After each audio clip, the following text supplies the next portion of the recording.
स्वस्ति श्री गणेशाय नमः।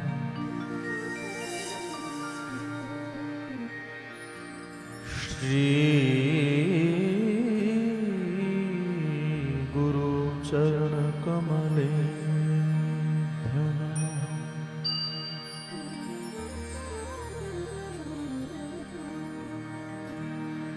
नमः परमहंसाय स्वादित चरण कमल चिन्मकरन्दाय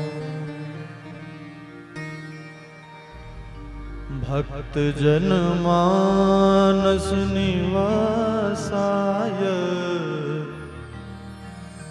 श्री रामचंद्राय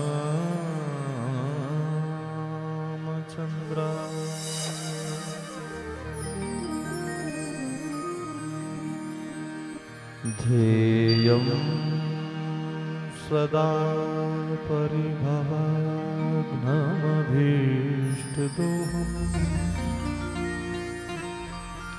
तीर्थास्पदं शिवविरिञ्चिनुतं शरणम्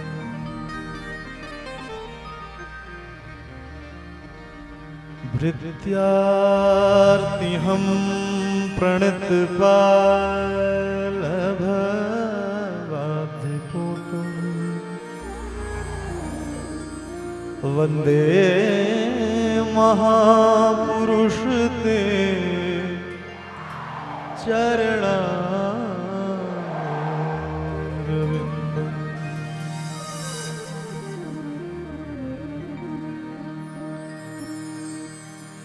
वन्दे बोधमयं नित्यं गुरुं शङ्कररूपिणम्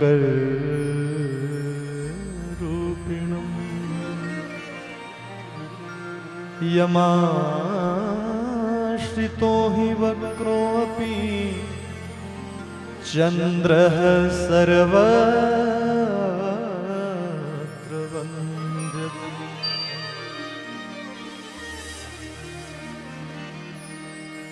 यत्र यत्र रघुनाथ कीर्तनं तत्र तत्र कृतमस्तकाञ्जलिं बाष्पवारि परिपूर्णलोचनं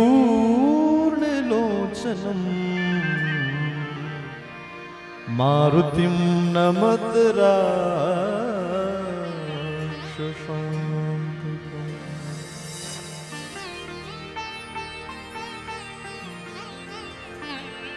भक्ति भक्त भगवंत गुरु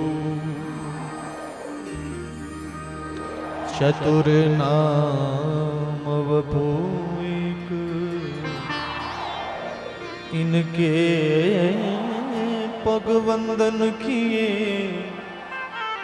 नाशत विघ्न अनेक। सियावर रामचंद्र जी की जय। वृंदावन कृष्ण बलदाऊ जी की जय। सब बोलो बोलो भाई सब संतन की जय। उमापति महादेव की जय। नमः पार्वती पतये हर हर महादेव।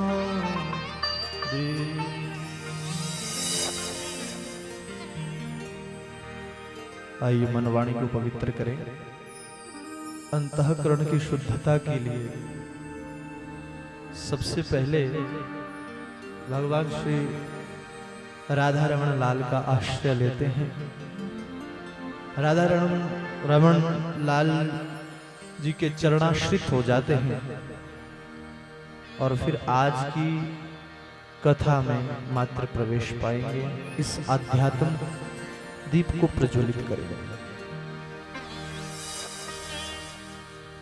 ठाकुर हमरे रमण विहारी, हम हैं रमण विहारी के।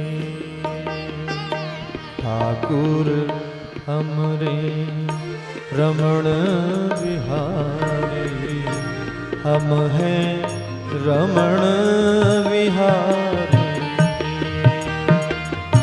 ठाकुर हमरे रमण विहारी, हम हैं रमण विहारी के। ठाकुर हमरे रमण विहारी, हम हैं रमण विहारी। ठाकुर हमरे गाओ ना, भाव से गाइए सब लोग, ताली से विहारी, हम हैं रमण विहारी के।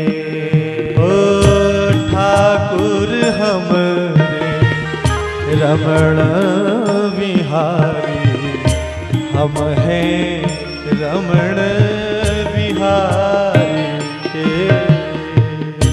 ठाकुर हमरे रमण विहारी, हम हैं रमण विहारी के। हरि बोल।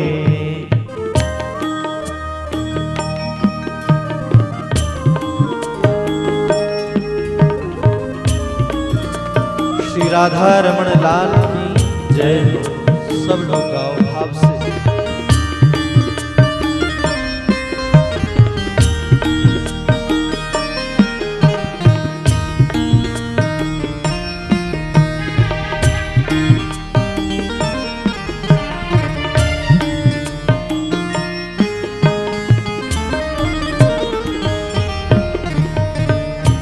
साधु सेवा धर्म हमारा, साधु सेवा धर्म हमारा, साधु सेवा सेवा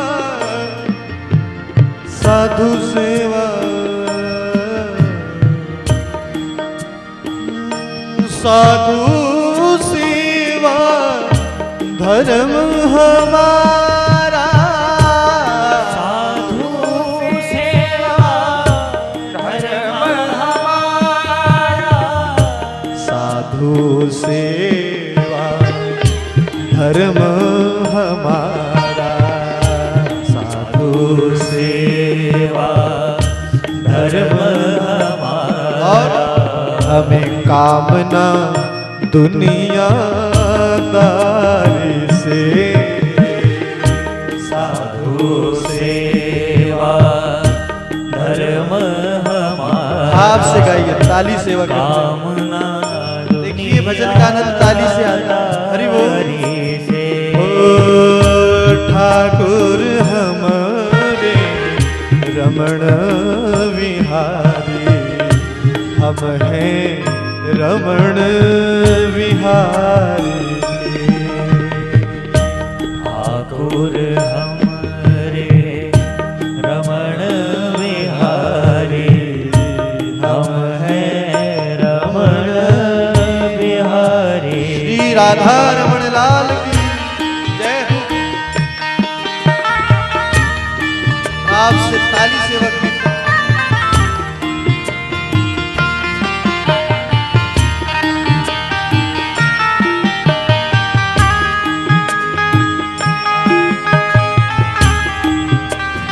हरि बोल।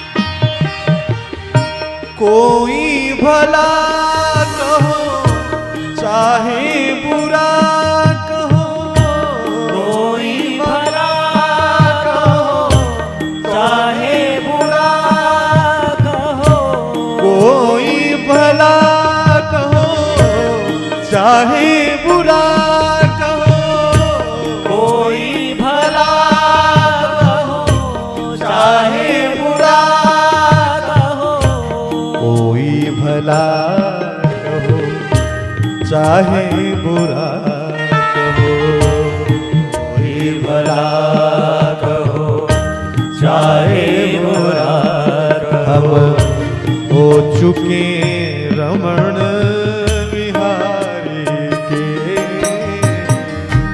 चाहे भला कहो चाहे बुरा कहो, हो चुके रमण ऐसे नहीं, जरा हाथ उठा के ताली से ओ ठाकुर हमारे रमण विहारी, हम हैं रमण विहारी के।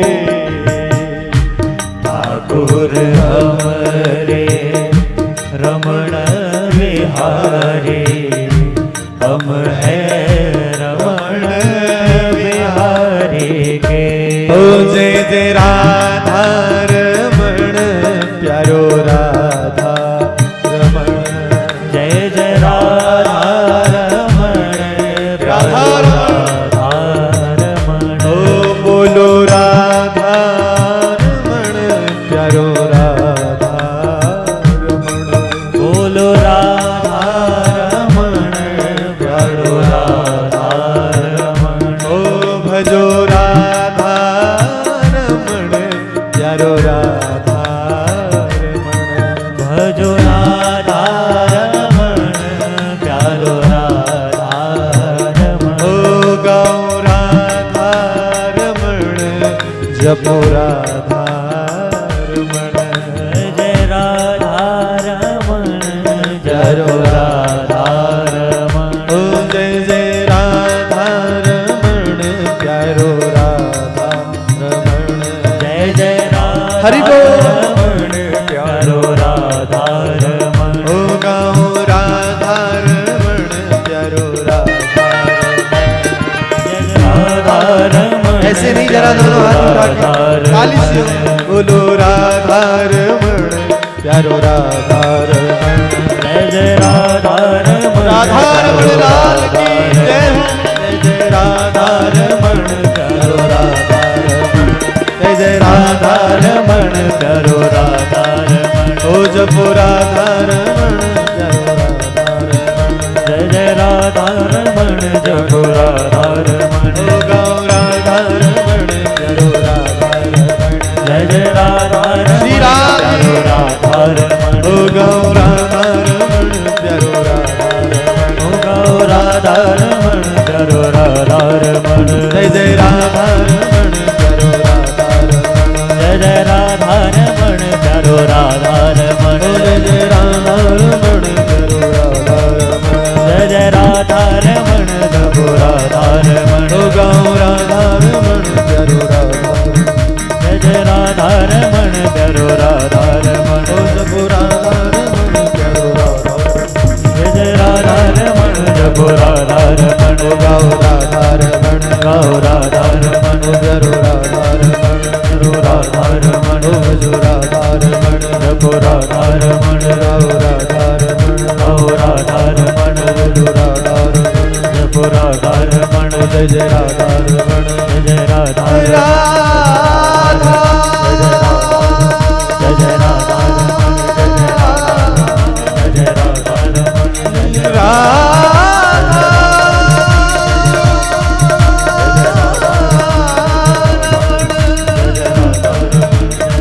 जय जय श्री राधा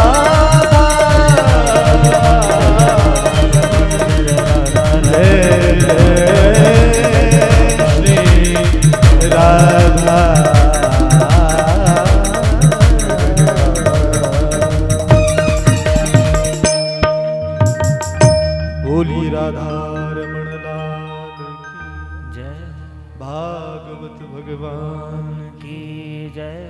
स्वामी सुखदेव जी महाराज की जय। उमापति महादेव की जय जय श्री राम राधे। जय जय श्री राम जय जय श्री राम।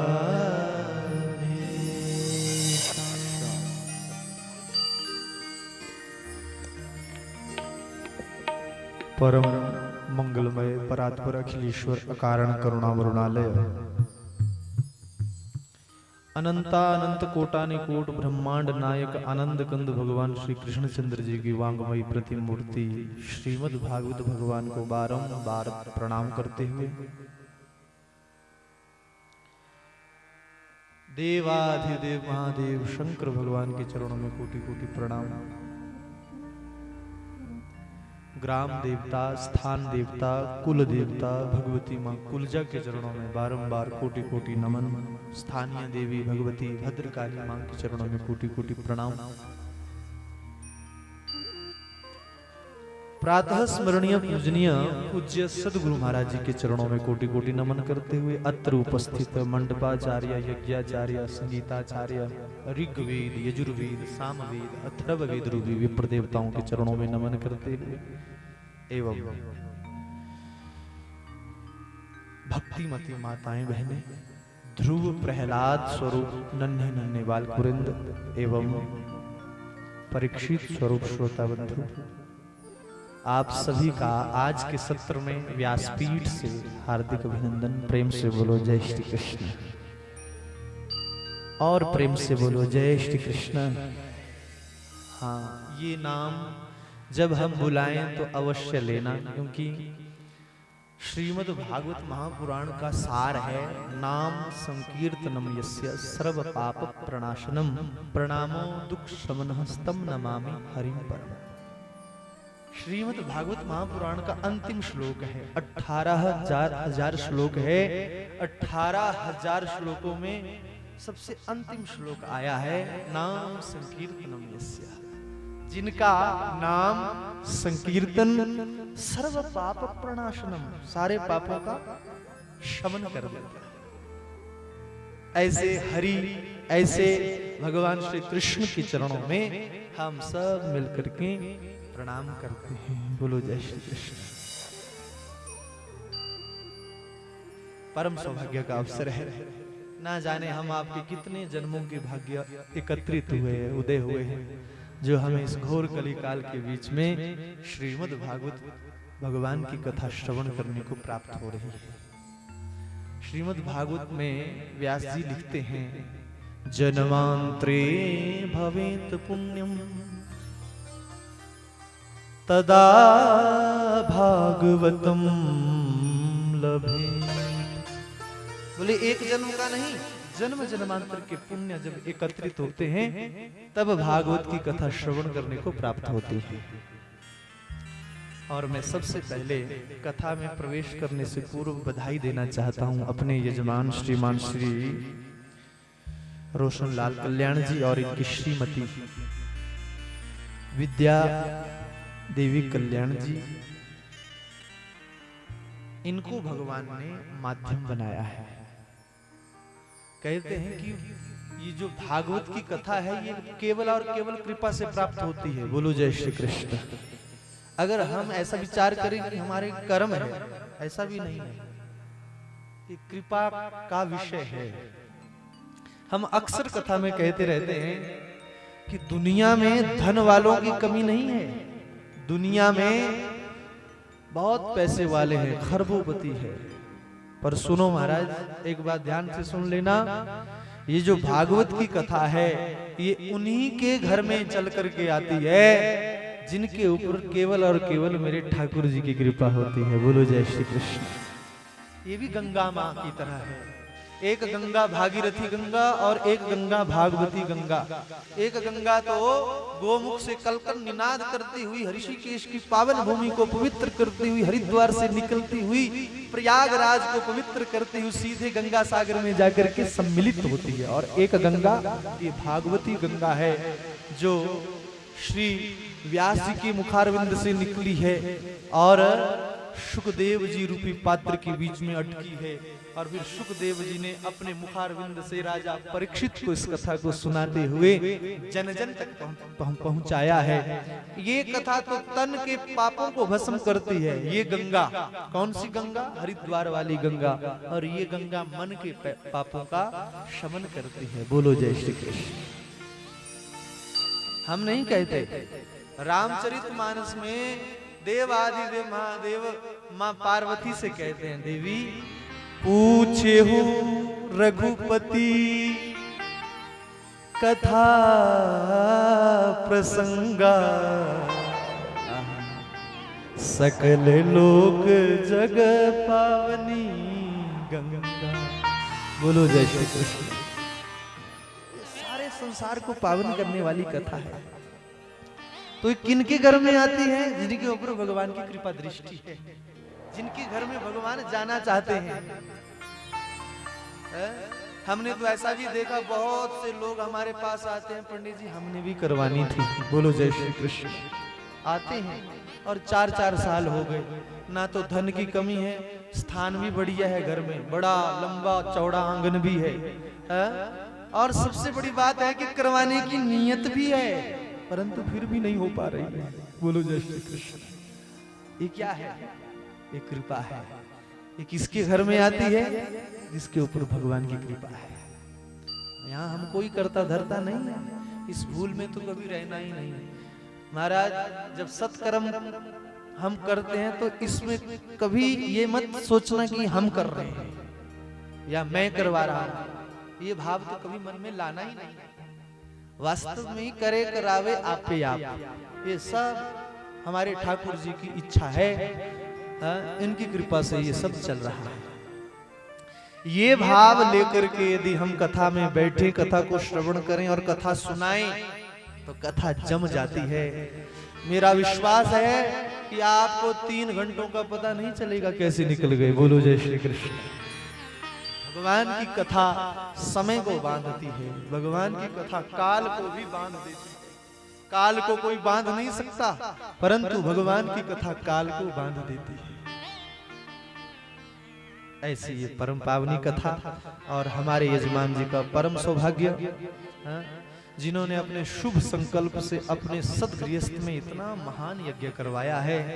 इतने ब्राह्मण देवता आए हैं, संगीताचार्य आए हैं, आप जैसे भक्तजन आए हैं और आएंगे भी। तो ये केवल और केवल मेरे ठाकुर जी की कृपा बरस रही है, अहेतु की अनुकंपा हो रही है, जिसमें कोई कारण नहीं है। और सबसे बड़ी बात है, प्रसन्नता के लिए जो कथा करवाई जाती है उस कथा का तो कहना ही क्या है। बहुत सी कथाएं हमें स्वार्थ के लिए भी करनी पड़ती है ना, परंतु ये कथा भगवान की प्रसन्नता के लिए है। इसमें कोई कामना नहीं है। वास्तव में निष्काम भक्ति ही हमारे श्रीमद् भागवत महापुराण में निष्काम भक्ति को ही बताया है कि सबसे ऊंची भक्ति यदि है, सबसे बड़ा सत्कर्म यदि कोई है, सबसे बड़ा धर्म यदि कोई है तो है निष्काम भक्ति, जिसमें कोई कामना ना हो, वो सबसे बड़ी भक्ति। तो मेरा ऐसा मानना है कि ये यज्ञ इसी भाव से चल रहा है और बहुत आनंद बरसेगा। आज तो ये समझ लो कि हम इस अध्यात्म दीप को प्रज्वलित करेंगे। अभी इसका प्रकाश तो बहुत दूर दूर तक फैलेगा। बोलो जय श्री कृष्ण।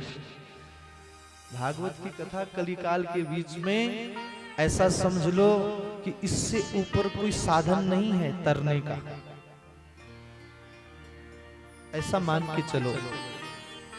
तो ऐसी कथा में अब हम मात्र प्रवेश पाएंगे, क्योंकि आज समय नहीं है।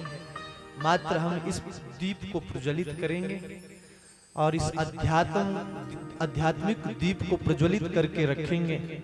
वैसे तो प्रयास ये रहे कि ये अध्यात्म दीप सदा सर्वदा प्रज्वलित रहे, ये कभी बुझे नहीं, है ना। परंतु 7 दिनों तक तो ये आध्यात्मिक दीप प्रज्वलित ही रहता है, क्योंकि श्रीमद् भागवत महापुराण ज्ञान, वैराग्य, विवेक, मोह, माया, निराशश्च,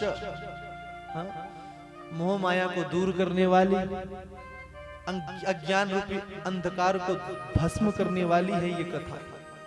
कितनी संज्ञाएं हैं, कितने विशेषण हैं, हमारे यहाँ कमी नहीं है महाराज। बोलो जय श्री कृष्ण। क्या क्या कहें इस कथा को। भवरोग हंत्री त्रिताप शमनी, सारे संसार में जो संसार के कारण रोगी हो जाते हैं ना, संसारिक विषयों से भर जाते हैं, उनको रोगी कहते हैं, संसार का रोगी। तो उस रोग को दूर करने वाली है भागवत की कथा।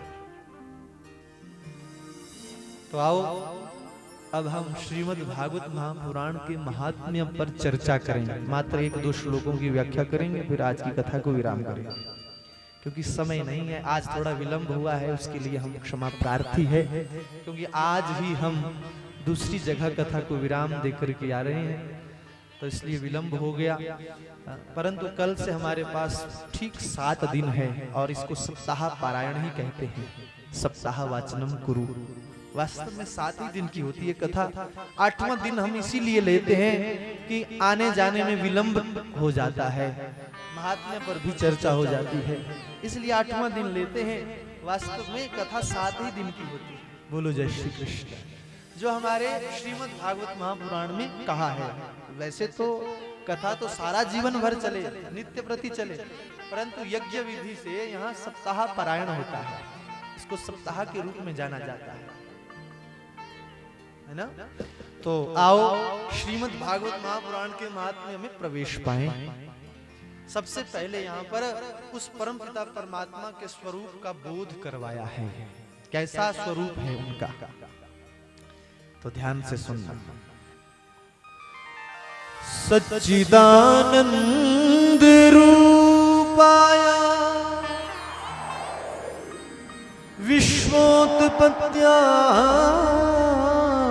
विश्वोत्पत्त्यादिहेतवे तापत्रय विनाशाय श्री कृष्णाय वयं नमः। कैसा स्वरूप है भगवान का। सतघन, चित्तघन और आनंद घन, 3 स्वरूप बताए। देखिए, अगर हमें इन 3 स्वरूपों का वर्णन करने के लिए कहें तो 7 दिनों तक चाहे आप सत्य, चित्त और आनंद को ही सुनते रहो। बोलो जय श्री कृष्ण। ऐसी अथाह है ये कथा, ऐसा समुद्र है ये कथा, ऐसा सागर है ये कथा। चाहे आप 7 दिनों तक सत्य और चित्त और आनंद को ही सुने। अब संक्षिप्त में सुन लीजिए। सत्य का अर्थ है सत्य। भगवान का स्वरूप कैसा है? सत्य स्वरूप। और सत्य क्या है? क्या ये संसार सत्य है? अगर ये सत्य है तो फिर इसका लय विलय क्यों होता है, मिट क्यों जाता है, इसका अस्तित्व क्यों समाप्त हो जाता है? बोले ये सत्य नहीं है। ये तो पक्की बात है कि संसार सत्य नहीं है। अगर ये सत्य होता तो हमारे वेद इस बात की घोषणा नहीं करते, ब्रह्म सत्य जगन मिथ्या। बोलो जय श्री कृष्ण। ये सत्य नहीं है, ये बात माननी होगी। परंतु तार्किक कहां छोड़ते हैं, कई यहां से चलते हैं, वो कहते हैं पंडित जी दिख तो रहा है, संसार दिख तो रहा है। बोलो जय श्री कृष्ण। बोले दिख रहा है और सत्य जैसा लग भी रहा है, अनुभव भी हो रहा है, अनुभूति भी हो रही है। क्यों हो रही है?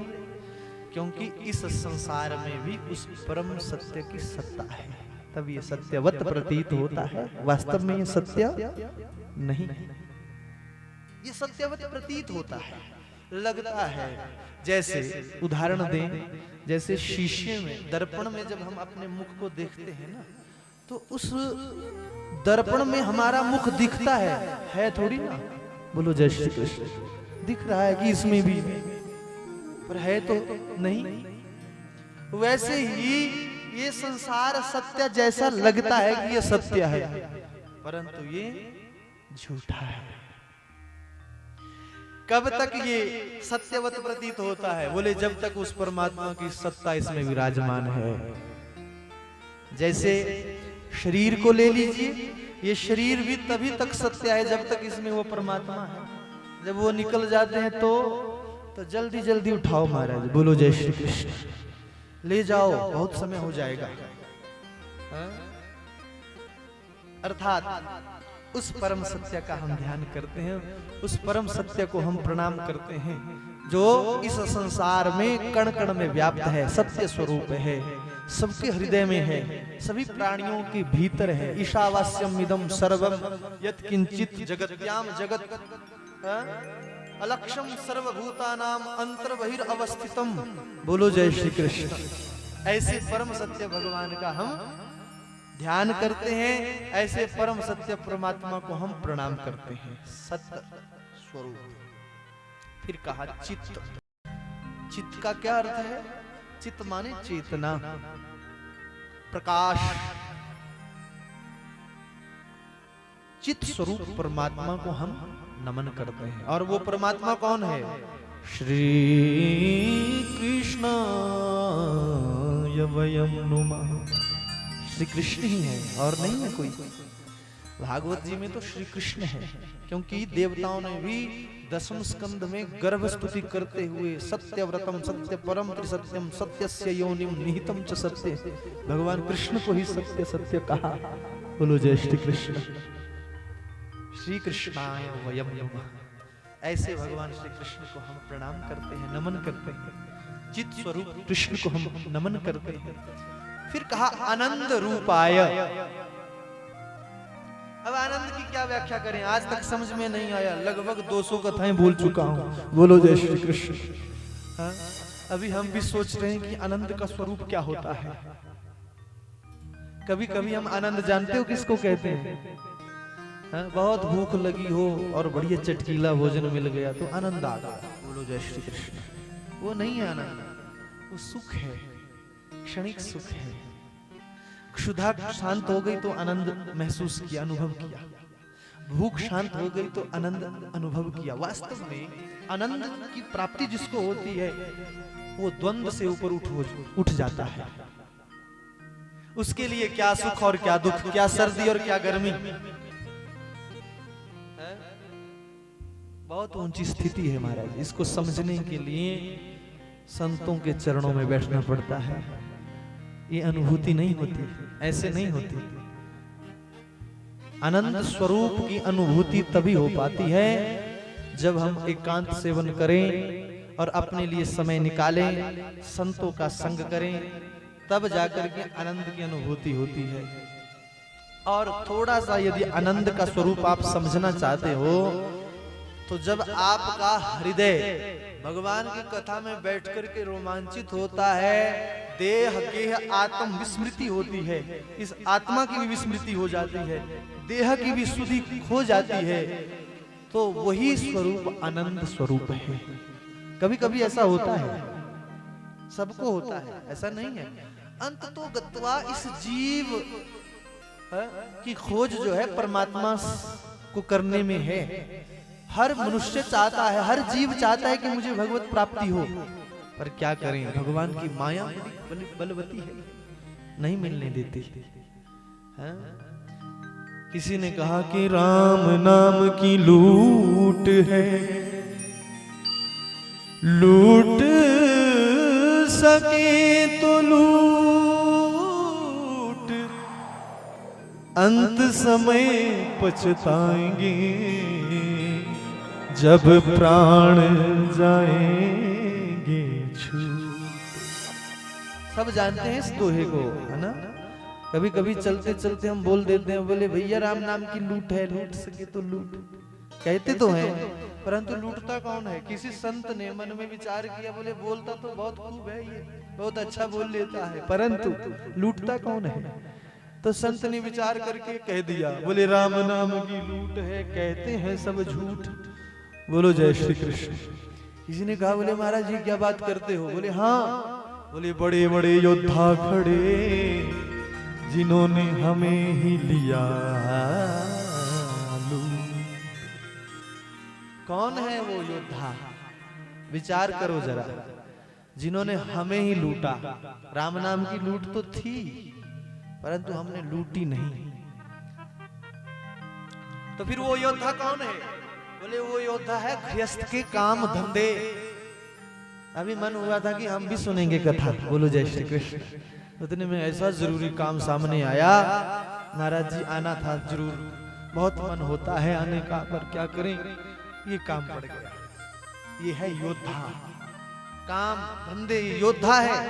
इन योद्धाओं को अपने रास्ते से हटाना सरल नहीं है प्यारे। हाँ, तभी तो मैं कहता हूं कि यहाँ पर जो बैठ गया, कथा के सामने आकर के जो बैठ गया, वो कम भाग्यशाली नहीं है। भगवान कहते हैं कि सन्मुख हो ही जीव मोहि जब ही, तो जन्म कोटि अघनाश ही तब। भगवान की प्रतिज्ञा है कि जब कोई जीवात्मा मेरे सन्मुख आकर के विराजमान होता है, तो जन्म कोटि करोड़ों जन्मों के अगमाने पापों का मैं शमन करता हूँ, विनाश करता हूँ। ये भगवान की प्रतिज्ञा है। ऐसे परम दयालु, परम कृपालु, कृपा निधान, करुणा निधान है हमारे ठाकुर जी। बोलो ना जय श्री कृष्ण, जोर से बोलो जय श्री कृष्ण। आप पीछे वाले भी बोलो जय श्री कृष्ण। ये तो बोलेंगे ही महाराज, है ना, क्योंकि ये तो यजमान परिवार है, ये तो बोलेंगे ही, पर आपने भी बोलना है, जम के बोलना है। देखो फिर आनंद होता क्या है कि जब हम भगवान का भजन करते हैं तो कहीं ना कहीं क्या करते हैं, आलस करते हैं। बोलो जय श्री कृष्ण। इसमें आलस नहीं करना, बहुत मन से बोलना है, बहुत अंदर से बोलना है।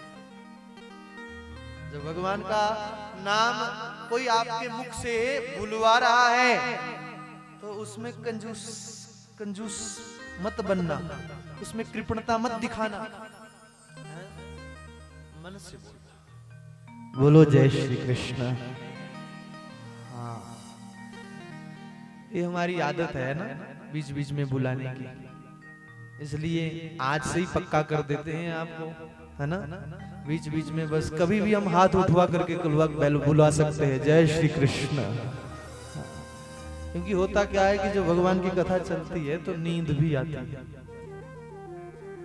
हाँ, क्योंकि भगवान की कथा क्या करती है, एक तो ये मनुष्य को, एक तो ये जीव को चिंता मुक्त करती है, और जीव जब चिंता मुक्त होता है तो फिर समाधि की ओर जाता है। बोलो जय श्री कृष्ण।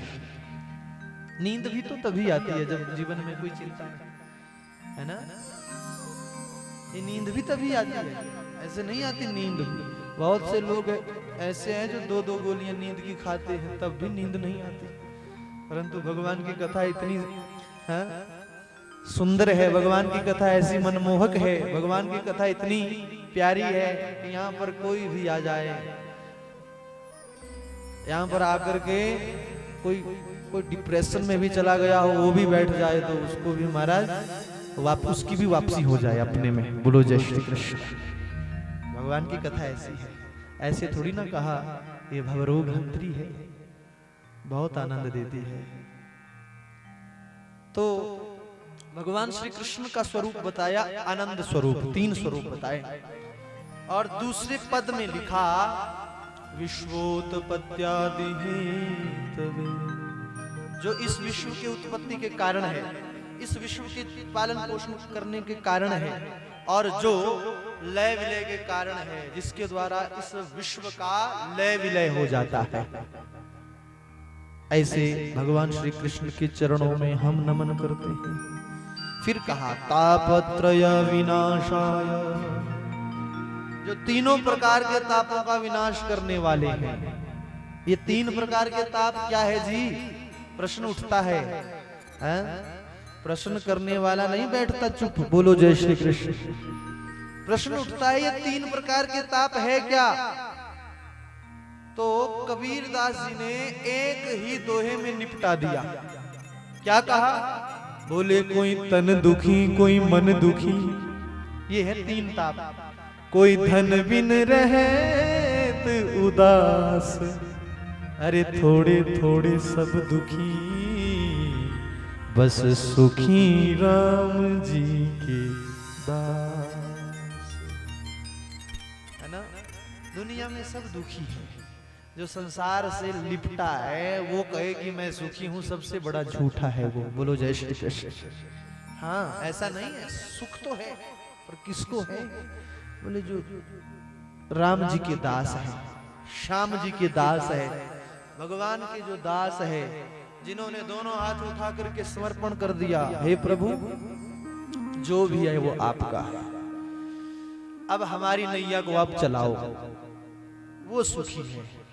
तब उसके जीवन में यदि दुखों के पहाड़ भी टूटते हैं तो वो सामना करता हुआ आगे बढ़ता है। बोलो जय श्री कृष्ण। पर शर्त एक है कि समर्पण भाव हो, कर्तापन ना आ जाए कहीं कि मैं कर रहा हूं। और जो संसार से लिपटा है वो दुखी है। भगवान श्री कृष्ण ने अर्जुन से साक्षात स्वरूप में कहा, अर्जुन ये संसार दुखालय है, संसार में जो रहे और संसार की ही बातें करें वो कभी सुखी नहीं हो सकता। इसलिए सुखी कौन? बोले सुखी राम जी की। बोलो ना जय श्री कृष्ण। हाँ। प्रथम श्लोक की व्याख्या है, दूसरे श्लोक में सुखदेव जी का ध्यान है। यम प्रव्रजन्तमनुपेतमपेत कृत्यम द्वैपायनो विरह कातर आजुहाव पुत्रेति तन्मया तया तरवोभिनेदु स्तं सर्वभूत हृदयं मुनिमानतो। सुखदेव जी का ध्यान।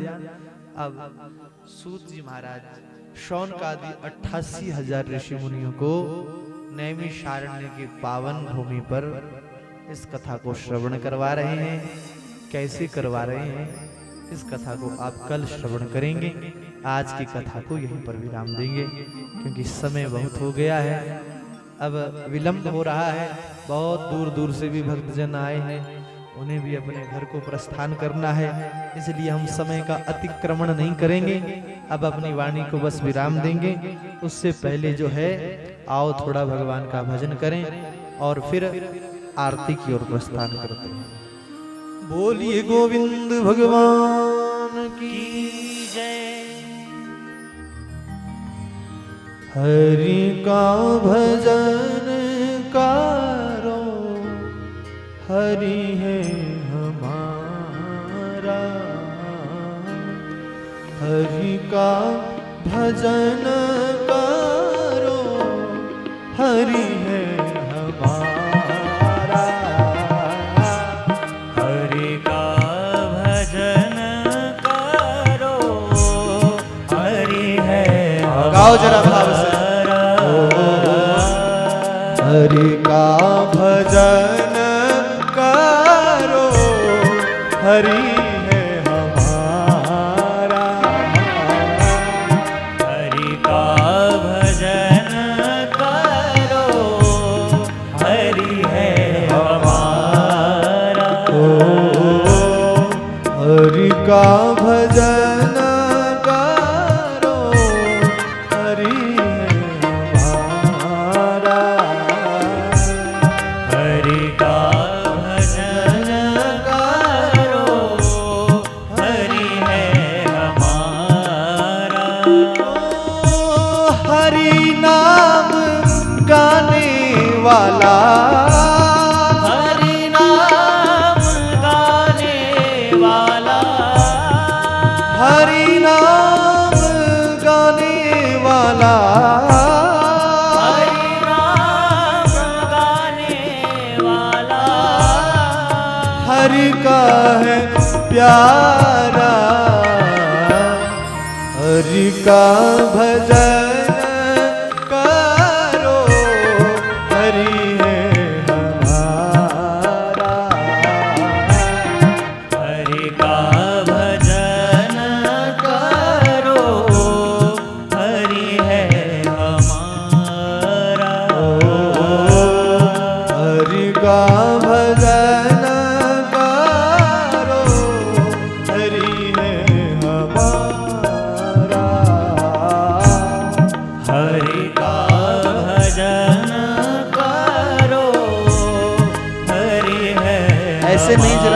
से ताली सेवा करते। हरि बोल।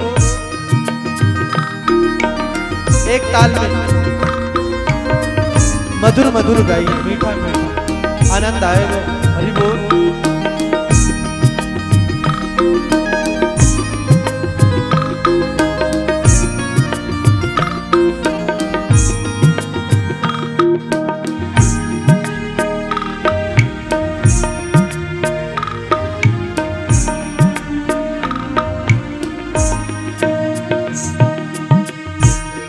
हरि नाम से तेरा काम बनेगा।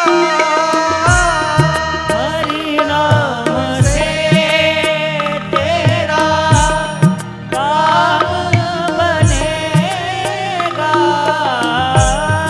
हरि नाम से तेरा काम बनेगा। हरि नाम से तेरा काम बनेगा। हरि नाम ही तेरे साथ चलेगा। हरि नाम ही तेरे साथ चलेगा। बस ये हरि नाम ही है जो हमारा साथ निभाने वाला है, सब यही छूटेगा। ओ हरि नाम लेने वाला, हरि नाम लेने वाला, हरि नाम गाने वाला, हरि नाम गाने वाला हरि का है प्यारा। हरि का भजन करो, हरि है हमारा। हरि का भजन करो, हरि है हमारा। हरि का भजन करो, हरि है हमारा। हरि का भजन करो, हरि है हमारा। हरि बोल। देखो धैर्य से गाइए, आनंद आए तो। हमारे भजन बहुत ठहराव से चलते हैं। हरि बोल।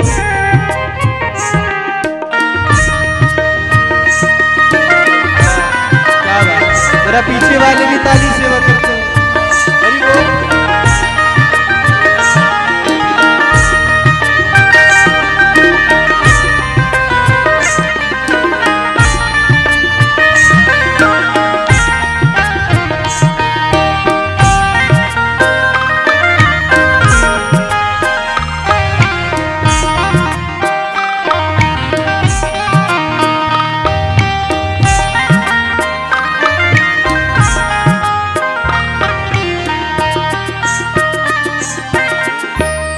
कोई कहे राधे श्याम, कोई कहे सीताराम। कोई कहे राधे श्याम, कोई कहे सीताराम। कोई कहे गिरिधर गोपाल, कोई कहे राधा नाम। कोई गिरिधर गोपाला, कोई राधा